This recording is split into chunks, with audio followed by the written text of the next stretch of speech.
Young girl rap with no hat.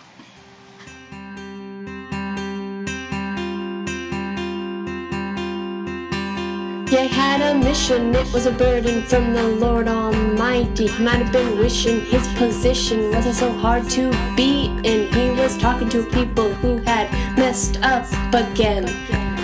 Okay, hold it a minute. When I say they messed up again, I mean they made the exact same mistakes they'd always made.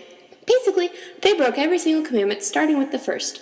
They worshipped other gods and idols. They used God's name poorly. They didn't observe the Sabbath or keep it holy. They didn't honor their parents, and it did not go well with them. They stole from God and from the poor because they despised both and didn't care about them, which means they probably caused the death of the poor to come more quickly, which means they murdered. They committed adultery instead of remaining faithful to their wives, and they coveted the riches and success of the wicked.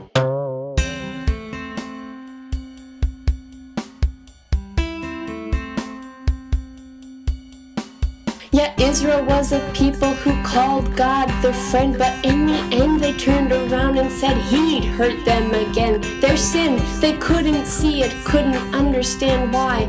Every time they chose ignorance, they'd lead a hard life. And here's the truth that should break your heart as it broke the Lord's. 'Cause after 600 years and exile to Babylon, 41 prophets later, having shown the nation how they'd gone wrong, after repenting, crying out and killing God's messengers throughout death and persecution, redemption, restoration. After all they'd seen God do, Israel's heart was still hardened. They were still back in the garden,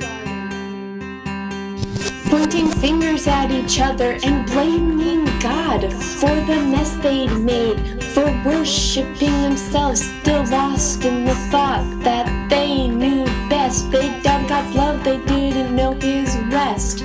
And yet, in the midst of all the lies and idolatry, with one last prophet God made one last promise. The same promise as in ages past he made to Abraham, that one day I will do what you could not. I'll send my son and he'll